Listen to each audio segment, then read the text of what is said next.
Hello दोस्तों, I hope कि आप सब बढ़िया होंगे। तो पिछली वीडियो में हमने देखा कि गोहान जिरन को फाइट के लिए चैलेंज करता है और तभी गोहान जिरन को बोलता है, इस फाइट को लेके मैं बहुत ही ज्यादा सीरियस हूँ। मैं जानना चाहता हूँ कि आखिरकार मेरी लिमिट क्या है और इस फाइट से मुझे और कुछ नहीं चाहिए। मैं चाहता हूँ तुम अपनी पूरी की पूरी ताकत के साथ लड़ो और मैं भी अपनी पूरी ताकत के साथ लड़ूंगा। और जिरन ये सुन के थोड़ा सा सीरियस हो जाता है और बोलता है ठीक है। जिरन गोहान से लड़ने के लिए रेडी हो जाता है। तभी टोपो और मार्गरीटा वहां आते हैं। टोपो मार्गरीटा को बोलता है, मार्गरीटा इस प्लेनेट पे एक बैरियर बना दो ताकि ये प्लेनेट इनकी ताकत की वजह से डिस्ट्रॉय ना हो। मार्गरीटा बोलती है ठीक है और तभी वो इस प्लेनेट के चारों सेफ्टी बैरियर बना देती है। जिरन और गोहान एक दूसरे को बस घूर रहे हैं और उन्हें ये करते हुए काफी टाइम हो चुका है और जिरन को अब गुस्सा आने लगा है। जिरन गोहान को बोलता है आ जाओ और जिरन के ये बोलते ही गोहान जिरन की तरफ अटैक कर देता है। बहुत ही तेजी से एक बहुत ही पावरफुल पंच बनाता है और वो जिरन को मारता है, लेकिन जिरन की स्पीड गोहान से बहुत ही ज्यादा होती है। जिरन इस पंच को ऐसे डोज कर लेता है जैसे ये कुछ है ही नहीं और ये देख के गोहान काफी हैरान होता है और गुस्से में आया होता है कि आखिरकार वो कैसे बच गया। और गुस्से में आके गोहान अपनी एक टेक्निक का यूज करता है जिसका नाम है गैलेक्टिक डोनट। गोहान ये अटैक जिरन की तरफ बहुत ही ज्यादा ताकत से करता है, लेकिन जैसे ही गोहान ये अटैक करता है अगले ही पल जिरन गोहान के सामने होता है और उसके मुंह को अपने हाथ से पकड़ लेता है। जिरन अब इस फाइट को लेके बहुत ही ज्यादा सीरियस हो चुका है। जिरन गोहान को फेंक के मारने ही वाला होता है, लेकिन गोहान जिरन के चंगुल से छूट जाता है। जो बैरियर मार्गरीटा ने इन दोनों के चारों तरफ बनाया होता है, गोहान उस बैरियर की हेल्प से जिरन के चारों ओर बहुत ही तेजी से मूव करने लग जाता है ताकि उस पर बहुत ही पावर से अटैक किया जा सके। गोहान को ऐसा करते देख के भी जिरन अपनी जगह से हिला तक नहीं होता। उसने एक इंच भी नहीं इधर उधर देखा है, जैसे जिरन को पता है कि गोहान उसका कुछ कर ही नहीं पाएगा। और तभी अचानक से गोहान जिरन की तरफ उस पर अटैक करने के लिए बढ़ता है। ये अटैक करते हुए गोहान की स्पीड इतनी ज्यादा होती है कि उसे मूव करते हुए हम अच्छे से देख तक नहीं पा रहे होते। लेकिन तभी इससे पहले कि गोहान जिरन पे अटैक करे, जिरन गोहान पे पंच करता है। जिरन ने इस पंच में ज्यादा ताकत लगाई नहीं होती, लेकिन उसके बाद भी ये पंच इतना ज्यादा पावरफुल होता है कि गोहान एक ही पंच में नीचे आके गिरता है। गोहान इस एक ही पंच से बहुत ही ज्यादा घायल हो गया होता है। उसके मुंह से खून निकल रहा होता है जैसे वो बस बेहोश होने वाला ही है। जिरन बस गोहान को घूर रहा होता है, उसने कुछ रिएक्ट ही नहीं करा होता और गोहान बहुत ही ज्यादा पेन में होता है जैसे उसकी बॉडी बस फटने ही वाली है। गोहान इतने ज्यादा दर्द में होता है कि वो अपनी बॉडी को मूव ही नहीं कर पा रहा। वो बस एक जगह बैठा है, उसके मुंह से खून निकले ही जा रहा है, वो कुछ कर ही नहीं पा रहा होता। और तभी गोहान जमीन पे बस लेट जाता है, वो कुछ कर ही नहीं पा रहा होता। वो उठने की अपनी पूरी कोशिश कर रहा होता है, लेकिन उसे इतना ज्यादा दर्द हो रहा होता है कि वो चाह के भी कुछ कर ही नहीं पा रहा होता। और अगर ऐसा ही एक पंच गोहान को और लगा तो वो मर भी सकता है। और तभी जिरन गोहान के पास आता है और बैठता है। जिरन अपने हाथ से गोहान के बालों को पकड़ लेता है। जैसा कि गोहान ने जिरन को कहा था कि अपनी पूरी ताकत का इस्तेमाल करना, जिरन वही कर रहा है। जिरन गोहान के बालों को पकड़ के उसे ऊपर उठा लेता है हवा में अपने एक ही हाथ से। गोहान अभी भी बहुत ही ज्यादा दर्द में होता है, वो अपना हाथ तक नहीं हिला पा रहा होता।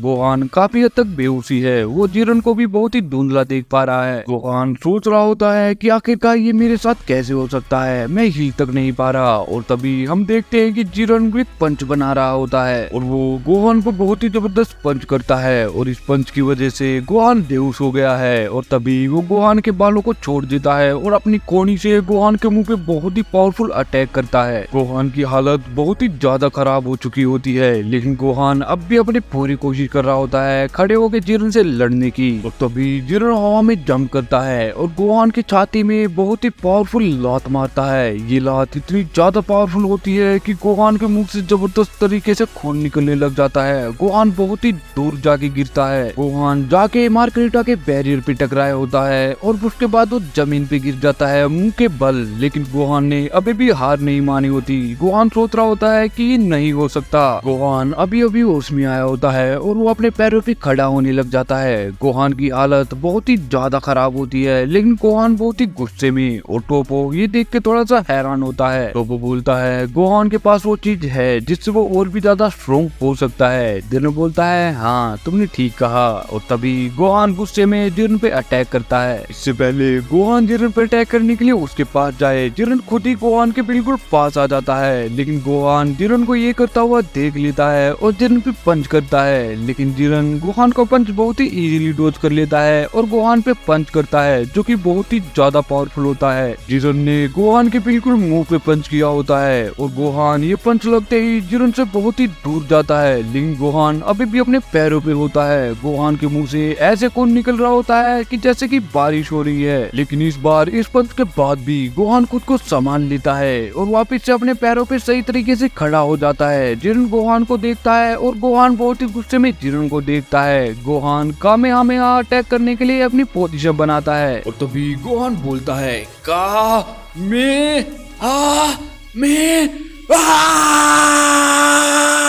गोहान की कामेहामेहा बहुत ही ज्यादा पावरफुल होती है, लेकिन उसके बाद भी जिरन उसके बीच में से निकल के आता है, गोहान के मुंह पे पंच करता है। ये पंच इतना ज्यादा स्ट्रॉन्ग होता है कि गोहान जमीन से ऊपर उठ जाता है और ऊपर उठते ही गोहान जाके ऊपर बैरियर से टकराता है। गोहान की हालत कितनी बुरी है ये तुम जानते ही हो और तभी वो नीचे आके गिरता है, लेकिन गोहान ने अभी भी हार नहीं मानी होती। वो भी अपने पैरों पे खड़ा होने की कोशिश कर रहा होता है और जिरन ये देख के बहुत ही ज्यादा शौक हो जाता है। जिरन को अपने बचपन की याद आने लग जाती है। जिरन गोहान को बहुत ही ध्यान से देख रहा होता है और गोहान को इस हालत में देख के जिरन को अपना बचपन की यादें आने लग जाती है। तभी हमें जिरन का बचपन दिखाया जाता है, जब वो छोटा बच्चा था उस टाइम वो कैसे ट्रेनिंग करता था। हम देखते हैं कि बेबी जिरन किसी से फाइट कर रहा होता है। हो सकता है कि शायद ये जिरन का टीचर हो जो उसे लड़ना सिखा रहा है। जिरन के मुंह पे वो बहुत ही जबरदस्त किक करता है। जिरन के मुंह से खून निकलने लग जाता है और वो पीछे जाके जमीन पे गिरता है, लेकिन उसके बाद भी जिरन हार नहीं मानता। वो खड़ा होने की कोशिश करता है और खड़े होते हुए जिरन बोलता है मैं हार नहीं मानूंगा। जिरन का टीचर जिरन को बोलता है तुम सिर्फ इसीलिए लड़ रहे हो कि तुम्हें स्ट्रॉन्ग होना है, लेकिन ये काफी नहीं है। तुम्हें उन चीजों को अपने ध्यान में रखना होगा जिनके लिए तुम लड़ रहे हो।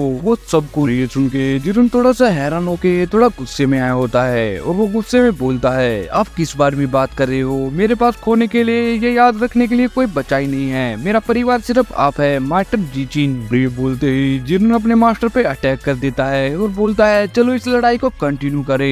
और जैसे ही वो अपने मास्टर के पास पहुंचता है उसका मास्टर उसके फेस पे पंच करता है, बोलता है तुम बेवकूफ हो। जिरन की बात सुन के जिरन का मास्टर काफी गुस्से में आया होता है और वो गुस्से में बोलता है तुम्हें लड़ना होगा अपनी वैल्यूज के लिए, उनके लिए जिन्हें तुम प्यार करते हो। उससे फर्क नहीं पड़ता वो एक है या कई सारे। तो भी जिरन का मास्टर शांत हो जाता है और उसे शांति से समझाता है मेरी बात सुनो, जिस दिन तुम्हारे पास सच में कोई नहीं होगा जिसके लिए तुम लड़ सको, उस दिन तुम्हारी जो ये अंदर की आग है वो बुझ जाएगी। तुम्हें इस चीज के लिए इंतजार करना नहीं होता कि तुम्हारी फैमिली पे कोई अटैक करे और फिर तुम उस चीज का बदला लेने के लिए स्ट्रोंग हो। तुम्हें पहले ही स्ट्रोंग होना पड़ता है ताकि तुम इस चीजों के लिए तैयार रहो। अपने मास्टर की बात सुन के बेबी जिरन रोने लग जाता है और तभी सीन चेंज होता है। हमें आज का समय दिखाया जाता है। हम देखते हैं कि जिरन गोहान की तरफ घूर रहा होता है और गोहान अपने पैरों पे खड़े होने की पूरी कोशिश कर रहा है। जिरन गोहान को बोलता है सन गोहान आके तुम बार बार क्यों खड़े हो रहे हो, तुम हार क्यों नहीं मान रहे? गोहान चिल्ला के बहुत ही गुस्से में जिरन को बोलता है क्योंकि मैं अभी भी लड़ सकता हूँ। और ये सुन के जिरन को और भी ज्यादा गुस्सा आ जाता है। जिरन अपनी पावर अप करता है और लड़ने के लिए तैयार हो जाता है। जिरन लड़ने के लिए अपनी फाइटिंग पोजीशन में आ जाता है और इस बार वो गोहान से पूरी तरीके से लड़ने के लिए तैयार है। गोहान अपनी पावर अप बहुत ही तेजी से करने लग जाता है और अपने हाथों से बहुत सारे की ब्लास्ट अटैक निकालने लग जाता है। हम देखते हैं कि वो सारे के सारे की ब्लास्ट अटैक गोहान के चारों तरफ फैल जाते हैं और इससे पहले गोहान कुछ करे जिरन गोहान के पास आ जाता है और उसके मुंह पे बहुत ही जबरदस्त पंच करता है और गोहान के जितने भी की ब्लास्ट अटैक थे वो चारों तरफ फटने लग जाते हैं और कुछ तो जिरन के बिल्कुल पास फटे होते हैं, लेकिन जिरन को इस चीज से कुछ फर्क ही नहीं पड़ा होता। और जैसे ही वो गोहान को पंच करता है गोहान बहुत ही तेजी से घूम के बहुत ही ज्यादा दूर जाके गिरने लग जाता है। गोहान जमीन पे गिरने ही वाला होता है, लेकिन उसके गिरने से पहले ही जिरन गोहान के पास आ जाता है और उसके मुंह पे पंच करता है। ये पंच इतना ज्यादा पावरफुल होता है कि जहाँ गोहान गिरता है वह बहुत ही ज्यादा तेज ब्लास्ट होता है। वहाँ की जमीन गोहान के गिरने से फट जाती है और गोहान बेहोश होकर बस एक जगह पड़ा होता है। उसे कुछ होश ही नहीं होता कि आखिरकार यहाँ चल क्या रहा है। और तभी गोहान अपनी गर्दन को बहुत ही तेजी से हिलाने लग जाता है जैसे वो नहीं चाहता कि वो बेहोश हो। वो अपनी पूरी कोशिश कर रहा होता है होश में रहने की। गोहान नीचे जमीन पे गिरते ही बहुत ही तेजी से चिल्लाने लग जाता है क्योंकि उसे बहुत ही ज्यादा दर्द हो रहा होता है। गोहान को दर्द में ऐसे चिल्लाते देख के जिरन उसको बस घूर रहा होता है। जिरन चाह रहा होता है कि जल्दी से गोहान बस अपनी हार मान ले, और तभी जिरन हैरान हो जाता है गोहान को जैसा देख के, क्योंकि गोहान ने हार नहीं मानी होती। वो पावर अप करता है और दोबारा से खड़ा हो जाता है, और जैसे ही गोहान खड़ा होता है जिरन गोहान की तरफ आने लग जाता है, और अगले ही पल जिरन गोहान के आगे निकल गया होता है। जिरन ने कुछ ही पल में गोहान पे इतने ज्यादा अटैक कर दिए होते हैं, इतने ज्यादा अटैक कर दिए होते हैं कि गिन तक नहीं सकते। जिरन ने एक ही सेकंड के अंदर गोहान पे हजारों पंच किए होते हैं। गोहान की हालत इतनी ज्यादा खराब होती है कि उसके कपड़े फट चुके होते हैं। गोहान बेहोश हो चुका है और वो बस अपनी एक जगह पे खड़ा है, एक डेड बॉडी की तरह। और तभी जिरन गोहान को बोलता है अपने होश में आ जाओ, और गोहान धीरे धीरे अपने होश में आने लग जाता है। लेकिन तभी जिरन गोहान के पीछे से उसकी कमर पे लात मारता है और गोहान जाके जमीन पे गिरता है। गोहान बहुत ही ज्यादा दर्द भी होता है और वो बहुत ही मुश्किल से जिरन को देख पा रहा होता है। जिरन गोहान को बोलता है जिस दिन वो नए गॉड ऑफ डिस्ट्रक्शन लड़ने के लिए तुम्हारे सामने होंगे, उनके दिमाग में सिर्फ एक ही चीज होगी, तुम्हें और तुम्हारे दोस्तों को मारना। तुम्हें क्या लगता है, क्या तुम्हारी ये प्यारे प्यारे स्पीच तुम्हें उस दिन बचा लेंगे? जिरन की बात सुन के गोहान वापिस से खड़ा होने लग जाता है, और तभी वो उसे कुछ महसूस होता है और वो पीछे मुड़ के देखता है। हम देखते हैं कि जो मिशन गोहान को मिला होता है, यहाँ के प्लेनेट को बचा के यहाँ के पूरे लोगों को मारना, गोहान ने वो नहीं किया होता। उसने यहाँ के लोगों की जान बख्श दी होती है, और अब उन्हीं में से एक इन पे अटैक करने आया होता है। गोहान ये देख के काफी हैरान होता है और वो सब उसको देख रहे होते हैं, और तभी हम देखते हैं कि वो एक इंसान नहीं है, वो काफी सारे हैं जिनको गोहान ने माफ कर दिया होता है, और वो सब हंस रहे होते हैं। वो बोल रहे होते हैं कि इन बेवकूफों ने हमें जिंदा छोड़ दिया, इन्हें लगता हम इन्हें ऐसे ही जाने देंगे। जनरल और डिस्पो उनसे लड़ने के लिए रेडी हो जाते हैं, और गोहान ये सब देख के जिरन को बोलता है हमें उनकी मदद करनी चाहिए, लेकिन जिरन मना कर देता है। जिरन बोलता है नहीं, अपने टीममेट पे भरोसा करो, और वैसे भी जिस हालत में तुम फिलहाल हो, तुम चाह के भी कुछ नहीं कर सकते। तभी मार्गरीटा डिस्पो को बोलती है लॉर्ड टोपो, आपको नहीं लगता है कि आपको अपने दोस्तों की मदद करनी चाहिए? और टोपो बोलता है नहीं, तुम उन्हें थोड़ा ध्यान से देखो, डिस्पो और कैसरल बस एक्टिंग कर रहे हैं कि वो इनसे नहीं लड़ पा रहे, लेकिन वो इनसे काफी ज्यादा स्ट्रॉन्ग है। हम डिस्पो और कैसरल को देखते हैं जो कि एक दूसरे की तरफ देख के स्माइल कर रहे होते हैं। वो दोनों सही में एक्टिंग ही कर रहे हैं, और मार्गरीटा ये देख के बोलती है आप सही कह रहे हो, लेकिन जिरन और गोहान अभी भी एक दूसरे को देख रहे होते हैं। गोहान, मैं तुम्हें आखिरी बार पूछता हूँ, मुझे बताओ कि तुम बार बार क्यों खड़े हो रहे हो, तुम हार क्यों नहीं मान रहे? और गोहान जिरन की बात सुनकर थोड़ा सा शॉक हो जाता है। गोहान को अपने परिवार, अपना दोस्त सब कुछ याद आ रहे होते हैं, वो सब जिसने उनके लिए सेक्रीफाइस किया है, अपनी जान दी है, और वो सब जो उसके साथ रहते हैं। गोहान लोगों को बचाने में बिल्कुल गोकू जैसा है, और जिरन गोहान को ऐसे देख के जिरन समझ जाता है और स्माइल करता है। और कैजुअल चिल्ला के बोलता है जिरन इन सबको यही रोक दो, इससे आगे तुम्हें कुछ करने की जरूरत नहीं है। हम देखते हैं कि जिरन के पंच से बहुत ही ज्यादा एनर्जी निकल रही होती है। ये ताकत इतनी ज्यादा होती है कि जिरन का पंच चमक रहा होता है, जिरन की पूरी बॉडी पे उसकी नसें दिख रही होती है। जिरन बोलता है शायद यही समय है, और ये बोलते ही जिरन अपनी पूरी ताकत का यूज करता है जितनी भी उसके पास है, ताकि इस लड़ाई को जल्दी ही यहीं पे खत्म किया जा सके। हम देखते हैं कि गोहान जिरन के पंच के बिल्कुल सामने खड़ा होता है, और जब भी मांगा के पैनल्स में किसी को स्ट्रॉन्ग दिखाने की बात आती है तो उसे स्ट्रॉन्ग दिखाया जाता है उसके साइज को बड़ा दिखा के।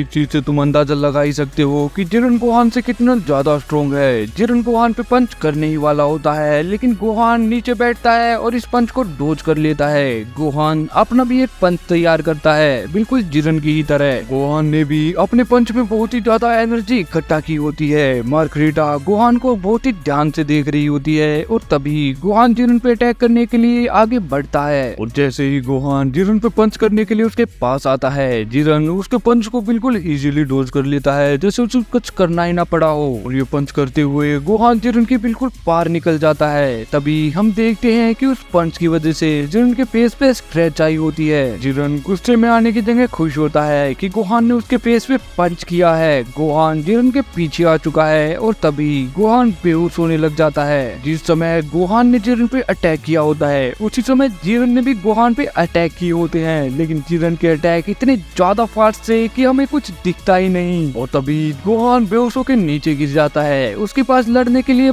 एनर्जी ही नहीं बची होती। हम देखते हैं कि डिस्पो और कैसरल ने भी अपने सभी दुश्मनों को बांध दिया है, और गोहान जमीन पे पड़ा खड़ा है और जिरन गोहान को बोलता है तुमने काफी बढ़िया किया गोहान। और ये सब देख के टोपो को ख्याल आया होता है कि बस 2 साल उन गोस्ट से लड़ने के लिए जिन्हें ट्रेनिंग करते हुए कई करोड़ साल हो चुके हैं। और तभी सीन चेंज होता है, हमें एमरॉन और उसके साथियों को दिखाया जाता है। हम देखते हैं कि वो सब वहाँ के हीरो से लड़ रहे हैं। एमरॉन हवा में है और वो कुछ कर रहा है। एमरॉन को इस लड़ाई में कोई इंटरेस्ट ही नहीं होता, वो कुछ और ही कर रहा है। डोला और सलागा ही हैं जो इनसे लड़ रहे हैं और वो पहले ही काफी हीरोज को हरा चुके हैं। यहाँ के फाइटर्स एमरॉन और उसके साथियों को बोलते हैं तुम इसका हिसाब जरूर दोगे बास्टर्ड्स। और इसी के साथ हमारा चैप्टर 13 यही खत्म होता है। आई होप कि आप सबको वीडियो पसंद आई हो। तो अगर तुम्हें वीडियो पसंद आई है तो इस चैनल को सब्सक्राइब करके इस वीडियो को अपने दोस्तों के पास जरूर शेयर करना। मिलते हैं अगली वीडियो में। Always do it on my own, so I gotta get through it. And the only thing I know is to love what I'm doing. Never give up, never slow, till I finally prove it. Never